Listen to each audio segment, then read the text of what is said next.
Innal hamdalillah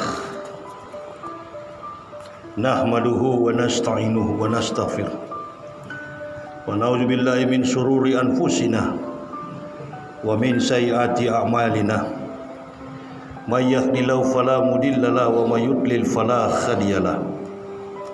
Asyhadu an la ilaha illallah wahdahu la syarikalah wa asyhadu anna Muhammadan abduhu wa rasuluh allazi la nabiyya ba'dah.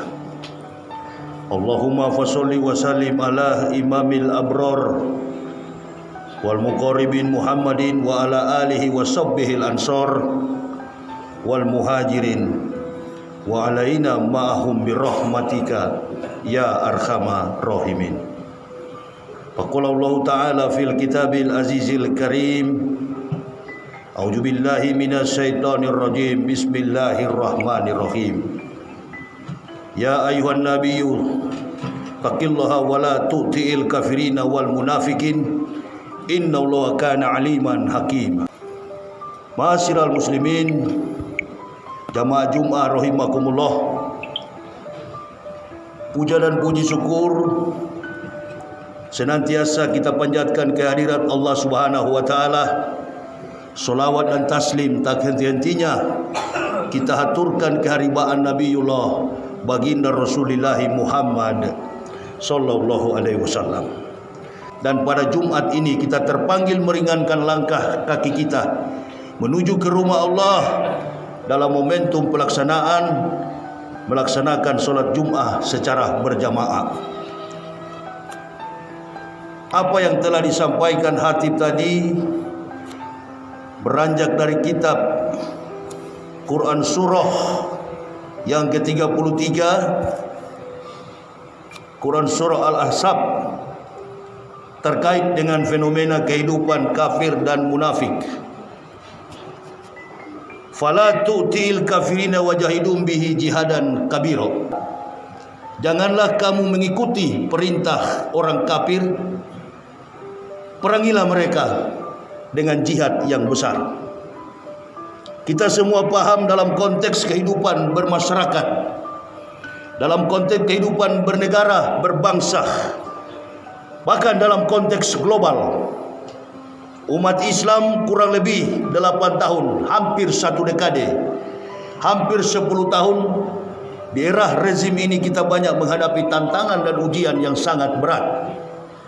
1441 Hijriah, 1442 Hijriah, kita menderita, kita berjuang dengan begitu keras, dan akhirnya kita menghadapi ujian itu. Dalam kenyataan kita tidak boleh hadir dalam masjid-masjid di mana saja di seluruh Indonesia akibat isu pandemik COVID-19 dan Corona. 1443 Hijriah, Allah Subhanahu wa taala membukakan gerbang hidayah bagi pemerintah ini, bahkan seluruh komponen masyarakat dan umat Islam telah melihat jauh ke depan tanda-tanda kemenangan di mana kita bisa bersilaturahmi, kita bisa melaksanakan fi syahri Ramadan, kita bisa berpuasa di bulan Ramadan, bahkan mengadakan Idul Fitri, khotama Ramadana summa ja'abadahu bisyawal, sampai kepada bulan Syawal kita melaksanakan Idul Fitri. Dan saat ini posisi kita berada pada bulan Zulqaidah, di mana peristiwa yang sangat mencengangkan. Tidak ada peristiwa lain kecuali tentang konsep ketauhidan. Dasar daripada keislaman adalah tauhid. Mantapnya iman seseorang Muslim tergantung daripada mantapnya keimanan tauhid. Retaknya keimanan seseorang mukmin tergantung daripada rusaknya ketauhidan. Apa yang telah ditunjukkan, apa yang sekaligus diajarkan oleh Nabi kita Muhammad sallallahu alaihi wasallam, itu juga secara rinci diajarkan oleh para nabi. Berkaca dari konsep inilah kemudian Islam menetapkan sebuah keputusan bahwa tidak ada musuh yang paling berbahaya di dalam Islam ini kecuali kita menghadapi kekafiran dan kemunafikan. Orang kafir dari zaman Nabi Adam sampai Rasulullah SAW, Nabi yang terakhir, Kita sudah tahu bahwa mereka tidak senang dengan konsep Islam bagi orang kafir. Tetapi dalam spesialisasi, dalam kajian tematis para ulama di dunia, ada satu fenomena yang paling berbahaya dibandingkan bahayanya kita menghadapi orang kafir, adalah menghadapi orang munafik. Allah Subhanahu wa taala hingga menetapkan sebuah aturan, menyuruh Nabi kita Muhammad sallallahu alaihi wasallam untuk berhadapan menghadapi kemunafikan orang kafir dan orang munafik. Ya ayuhan nabiyyu jahidil kufar wal munafikin waqlus alaihim wa ma wahum jahannamu wa bisal masir. Wahai Nabi, wahai Muhammad, perangilah orang-orang kafir dan munafik. Keraslah kepada mereka. Berhadapan dengan mereka, keraslah dengan mereka. Jangan dibalik. Jangan kita keras dengan saudara dan kita berkasih sayang dengan orang kafir dan munafik. Ini yang terjadi dalam konteks kehidupan Islam, baik secara nasional maupun dalam fakta global. Sehingga Islam hari-hari ini semakin hari semakin menunjukkan kemerosotan, ukhuwah persaudaraan, silaturahmi antar sama muslim. Terjadi rentang jarak yang begitu jauh. Akibat apa? Akibat walan tardo ankal yahud wala nasoro hatta tatabiya milatahum. Hatib adalah orang yang tidak dilahirkan dalam keluarga Islam. Dan kemudian atas petunjuk Allah Subhanahu wa taala, laqad arsalna ayatin mubayyinatin wallahu yahdi mayasya'u ila siratim mustaqim. Atas petunjuk hidayah dari Allah Subhanahu wa taala, lalu Allah memberikan hidayah kepada kami sekeluarga. Tahu persis bagaimana orang kafir dengan sepak terjang mereka. Bagaimana umat Islam menjadi munafik, bagaimana umat Islam berkhianat terhadap agama ini akibat daripada manuver orang-orang kafir. Itulah sebabnya Al-Quran menegaskan begitu tegas. Taqolaha fala tu'til kafirina wal munafikin. Kata Allah, wahai Nabi, bertakwalah kepada Allah dan jangan pernah mendengar apa yang diperintahkan oleh orang-orang kafir. Pejabat-pejabat kita, orang-orang yang sudah menduduki tempat terhormat di negara ini, mereka tidak lagi mengikuti apa yang dianjurkan oleh Allah. Tidak peduli dengan konsep agama yang ada di dalam pikiran mereka. Bagaimana mereka mengikuti yang menjadi petunjuk orang-orang kafir. Hubbud dunya rasukuli hotiah. Nabi SAW berkata, cinta kepada dunia adalah akar dari segala kejahatan. Inilah yang ditawarkan orang-orang kafir kepada orang-orang mukmin, sehingga mereka menjadi munafik terhadap agama ini. Yang lebih parah lagi, bukan hanya munafik, murtad dan keluar dari Islam. Kemudian menghina Islam, mencela Al-Quran, dan mengatakan hal-hal yang tidak baik terhadap Islam, Nabi kita Muhammad SAW, bahkan isi daripada Al-Quran. Diajarkan terus kepada kita, wahai jamaah rahimakumullah, jamaah salat Jumat yang berbahagia, kita diingat-ingatkan oleh Allah bahwa dalam era semacam ini, dalam konstelasi politik yang semakin memanas, apalagi di hari-hari terakhir ini, kita melihat banyak sekali orang-orang yang berambisi untuk menjadi pemimpin di negara ini. Jangan sampai yang kedua kalinya seperti keledai kita jatuh kepada lubang yang sama. Ingatkan kepada anak cucu kita, ingatkan kepada tetangga kita, ingatkan kepada saudara-saudara mukmin, jangan sampai penyakit munafik ini ada di dalam jiwa kita. Karena penyakit ini merupakan penyakit yang lebih bahaya daripada kekafiran. Orang kafir dalam segala manuver politiknya, orang kafir dengan segala macam strategi dan taktik kekafiran mereka, kita akan mengetahui baik dari nama mereka, cara beribadah mereka, cara berpakaian mereka, cara makan mereka, cara berkomunikasi mereka, kita sudah tahu. Tapi yang paling bahaya, enemy in the blanket, musuh dalam selimut, adalah golongan munafik. Ini yang memperkokoh benteng daripada orang-orang kafir. Maka Hatib di kesempatan ini mengingatkan kepada kita selaku jamaah, jangan pernah percaya dengan konsep-konsep orang kafir meniupkan segala sesuatu, apalagi mendekati pemilihan presiden, pilkada dan lain sebagainya. Mereka mengatakan umat Islam itu mulai membawa-bawa politik identitas. Kita membawa politik identitas. Dilarang kepada kita menyebut nama tentang Islam, dilarang. menyampaikan dakwah yang tegas untuk mengklarifikasi, meluruskan sekaligus kesimpangan yang terjadi, penyimpangan yang terjadi, kezaliman yang melebar di masyarakat, dianggap sebagai musuh, bahkan dipenjarakan. Tidak sedikit ulama, tidak sedikit para pendakwah yang kemudian ditangkap dan dipenjarakan. Itulah bukti daripada perjuangan.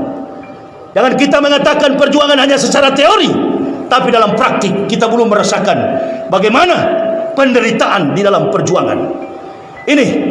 Kalau semua ulama, kalau semua ustadz satu dalam satu panduan, satu dalam satu konsep, dia tidak netral, dia tidak berat ke kiri, dia tidak berat ke kanan, dia konsep walking on the right track, dia berjalan pada jalur yang lurus, dia menegakkan amar ma'ruf nahi mungkar, tidak hanya mengambil yang ma'ruf tetapi mengambil yang mungkar. Insya Allah Islam ini akan baik-baik saja. Rusaknya negara ini karena rusaknya Islam, baiknya negara ini karena baiknya Islam. Karena mayoritas bangsa ini dikenal oleh dunia penduduknya beragama Islam. Tanggung jawab yang diembankan oleh Allah Subhanahu wa taala di pundak kita masing-masing. Diingatkan kepada kita, hidup ini hanya sebentar, bagaikan kedipan mata. La tasalu qadama abdin yaumal qiyamati min baini yada ilai ta'ala hatta yus'alu an arba'ati asa. Tidak beranjak kaki seorang hamba dari pelataran kiamat kecuali dia ditanya 4 persoalan. Yang pertama, an umri fima afnah, umur dengan apa kau habiskan. Wa an jasadihi fima ablahu, jasad di dalam tanah ditanya oleh Allah dengan apa kau rapuhkan. Wa an ilmihi wa amila bihi, ilmumu untuk apa yang kau gunakan. Indonesia ini semakin pintar, semakin cerdas, semakin dianggap berkompeten, semakin hebat juga menipu masyarakat grassroots. Ini yang terjadi. Kenapa? Karena banyak mengikuti, menginput apa yang disampaikan orang-orang kafir, strategi daripada orang kafir. Bagaimana Indonesia ini hancur, 3 wilayah yang begitu luas, sumber daya alam yang begitu luas, menjadi incaran bangsa-bangsa kafir di dunia ini. Oleh dan sebab itu diingatkan yang terakhir, wa an malihi min aina iktasabahu wa fima anfaqahu, hartamu dari mana kau dapat, anfak untuk apa engkau belanjakan. Akan ditanya semua, tak ada yang tersembunyi, sedikit pun tak ada yang tersembunyi di hadapan Allah. Dari mana harta itu, untuk apa kita belanjakan, berapa lama kita hidup. Umat Nabi SAW tidak mencapai 200 tahun. Insya Allah jamaah rahimakumullah, saya pribadi, seluruh jamaah sholat Jumat hari ini, kalau mencapai usia 100 tahun, alhamdulillahirabbil alamin. Ingatlah bahwa kita akan kembali ke rahmatullah. Qul amarah rabbi bil qis wa aqimu wujuhakum inda kulli masjidil wad'uh muhlisina lahuddin kama ba'da akum ta'udun. Tegakkan keadilan di tengah masyarakat. Hadapkan wajah dirimu ketika sujud menyembah kepada Allah dengan mengikhlaskan ketaatan. Sebagaimana Dia telah menciptakan kamu, demikian kamu akan kembali kepadanya. Selama kita hidup di dunia, umur hidup kita ini dipergunakan untuk pengabdian kepada Allah. Bukan lama atau barunya orang dalam Islam, tapi siapa yang betul-betul ikhlas berjuang atas agama ini, Allah yang lebih tahu. Wallahu bikulli syai'in alim.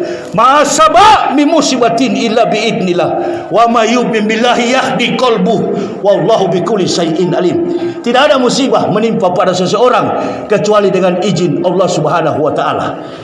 Jadi semua musibah yang terjadi di negara ini, semua persoalan di negara ini membuat Indonesia dengan gelar Indonesia maju, Indonesia enggak pernah maju, yang ada keributan dan kegaduhan. Akibat apa? Musibah yang Allah tunjukkan. Ini jamaah yang perlu kita pegang, yang perlu kita jadikan sebagai landasan di dalam kepemimpinan ini. Kita berdoa, mudah-mudahan ya Allah, di tahun 2024 akan ada pemimpin terbaik bagi negara dan bangsa ini. Jangan sampai ada pemimpin kembali mengadu domba antar umat beragama, mengadu domba terutama kepada internal Islam. Ulama diadu domba, umat Islam diadu domba, pejabat-pejabat muslim dibusukkan politiknya. Semua manuver kafir ini terbaca dengan baik.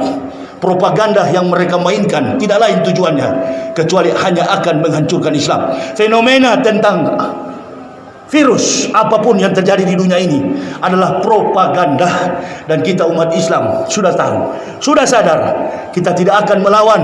Islam tidak pernah melawan. Ketaatan masyarakat dari Sabang sampai Merauke tidak pernah buat keributan. Masyarakat terbaik, Islam terbaik adalah Indonesia. 2 tahun dia bertahan, 3 tahun Allah turunkan kekuasaannya.